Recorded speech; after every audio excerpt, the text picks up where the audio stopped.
అది మాత్రమేనా?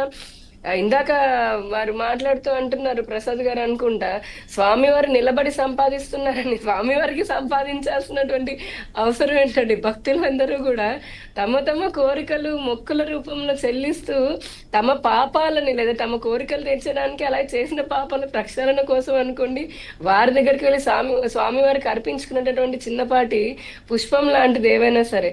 ఎనీవే అటువంటి అంటే స్వామివారికి రాజుల కాలం నుంచి కానివ్వండి, ఆ తర్వాత ఇప్పుడు భక్తులు ఇచ్చినటువంటివి భూ విరాళాలు కానీ, లేదంటే ఇతర ధన రూపైన కానీ, ఇట్లా రకరకాలుగా మార్చాలని ఎన్ని ప్రయత్నాలు చేశారు పవన్ గారు. దాదాపుగా మనకి 2,000 కోట్లకి పైగా వేరే బ్యాంకుకే మార్చాలని చెప్పని కూడా స్వామివారి సొమ్మును అలాగే తినేయాలని చెప్పని ప్రయత్నాలు చేసింది ఇంతకు ముందు ఉన్నటువంటి వైసీపీ. అలానే వేరే రాష్ట్రాల్లో ఉన్నటువంటి టీటీడీ దేవాలయానికి సంబంధించినటువంటి స్థలాలు ఏవైతే ఉన్నాయో వాటిని కూడా వేలాలు వేయాలని, కేవలం టీటీడీనే కాదు, మనం ఇక్కడ చిన్న తిరుపతి చూడండి, ఇంకా రకరకాలుగా అసలు ఎన్ని దేవాలయ స్థలాలని అక్రమంగా అసలు అన్యాయంగా వేలం వేసేసుకొని అమ్మేసి అది కూడా డబ్బులు తీసుకోవాలని చూశారు. అంతెందుకు జనవరి 1 నాడు పెట్టేటటువంటి లైట్లు మీకు గుర్తుందో లేదు, మేమందరం దానిపైన ఇప్పటికీ తిరుమలలో నాకు 2 కేసులు ఉన్నాయి. తిరుమల చుట్టూ తిప్పారు నన్ను 3 ఏళ్ళు. తిరుమల పైన పోలీస్ స్టేషన్ లో పెట్టారు లైట్లు ఇలాగా ఒక వేరే మతానికి సంబంధించినటువంటి చిహ్నం లాగా ఉంది అని పెద్ద ఎత్తున హిందూ కార్యకర్తలను అంటే కేసులు పెట్టి తర్వాత మార్చారు అనుకోండి, అది వేరే సంగతి. అలాగా అక్కడి నుంచి మనం మొదలు పెడితేనంటే బేసిక్ గా జగన్మోహన్ రెడ్డి గారు ఆయన పద్ధతి, మన పరిపాలన విధంగా అన్ని చూస్తూనే ఉన్నాం. కానీ భగవంతుడి పైన, హిందూ దేవుళ్ళ పైన ఏమాత్రము విశ్వాసం లేనటువంటి వ్యక్తి, ఏ రోజు భార్యతోటి స్వామివారికి పట్టు వస్త్రాలు తీసుకొని వెళ్ళేటటువంటి తన భార్యను ఒప్పించుకోలేనటువంటి వ్యక్తి ఇక ధర్మానికి సంబంధించి ఏం చేస్తారు? ఒక హిందూ దేవాలయాలనంటే పురాతన కాలం నుంచి కూడా కేవలం ఆధ్యాత్మిక కేంద్రాలు మాత్రమే కాకుండా ఒక విజ్ఞాన కేంద్రాలాగా, అలాగే అందరినీ అంటే ఒక సమాజానికి అభివృద్ధి చెందించేటువంటి నేర్పించేటటువంటి కార్యాలయాలాగా, కేంద్రాల్లాగా, విద్యాలయాల్లాగా ఉన్నాయి.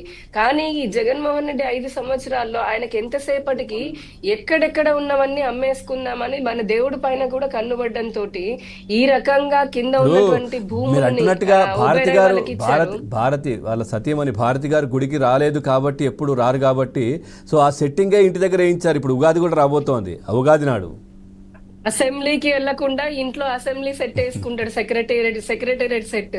అలానే గుళ్ళకి ఆమె రావట్లేదు, మన అందరం అలాంటి వాళ్ళం ఇలాగ నోర్లు వేసుకుని అంటున్నాము, ప్రశ్నిస్తున్నాం అని చెప్పని ఇంట్లోనే గుడి సెట్ వేసుకొని అక్కడ ఆయన ఏదో మహారాజు ఆవిడేదో మహారాణి అని చెప్పని అనుకుని దేవుడి గురించి, దేవుడితో పరాచకాలు ఏంటండి వాళ్ళ ఇంట్లో తెలియదా? దేవుడితో పరాచకాలం అయితే మిగిలేది బూడిదని చెప్పని. అంత తెలిసిన తర్వాత కూడా మనుషులు ఎలా మూర్ఖంగా ఉండగలుగుతారు? ఇంత అంటే 2 చైర్మన్లను పెట్టారు, వైవి సుబ్బారెడ్డి తర్వాత కరుణాకర్ రెడ్డి. ఆయన వారిద్దరిని కూడా మనం చూస్తే వాళ్ళకి వేరే మతంతో వాళ్ళు వెళ్తారు, ఆచరిస్తారు అని చెప్పని అందరు తెలుసు. ఆఖరి కాంట్రాక్టర్ రూపంలో కొడుకుకి మంచి ఎమ్మెల్యే లాగా సీటు ఖర్చు పెట్టాలని కరుణాకర్ రెడ్డి 1750 కోట్ల రూపాయలని కాంట్రాక్టర్లకి ఇవ్వాలి అని చెప్పని దాంట్లో కూడా పర్సంటేజ్లు తీసుకోవడం అనేది అదొక పెద్ద ఇష్యూ మనకు జరిగింది. అంటే బేసిక్ గా హిందూ దేవాలయాలు ఉన్న చోట పవిత్రమైనటువంటి స్థలాలు అవేం పర్యాటక స్థలాలు, హనీమూన్ స్పాట్లు కావు. నేను 5 స్టార్ హోటళ్లు పెడతాను, 7 స్టార్ రిసార్ట్లు పెడతాను, అందులో ప్రైవేట్ పూల్స్ పెడతాను, లేదంటే ఇంకోటేదో మనం మాటలు అనకూడదు కానీ ఇంకోటేదో పెడతాను అనడానికి ఇంతవరకు నిజంగా ఆయనకి ఏమాత్రం చిత్తశుద్ధి ఉండుంటే అసలు లేదు. కాబట్టి ఇప్పుడు అనుకుని కూడా వేస్ట్. కానీ ఆధ్యాత్మిక కేంద్రం ఇందాక అన్నట్టుగా మన చరిత్ర, లేదంటే మన పురాణాలు, మన ఇతిహాసాలు, అక్కడున్నటువంటి క్షేత్ర మహిమ గురించి, లేదంటే అక్కడ ఉన్నటువంటి చరిత్ర అలాగా వాటిల గురించి ఉంటే భక్తులకు ఇంకా భక్తి భావం పెరుగుతుంది. ఎందుకంటే సనాతన ధర్మం ఏదైతే సనాతన ధర్మం ఉందో అదే భవిష్యత్ తరాలకి అందరికీ కూడా మన దిశానిర్దేశం చేసేది ఇదే కదండి.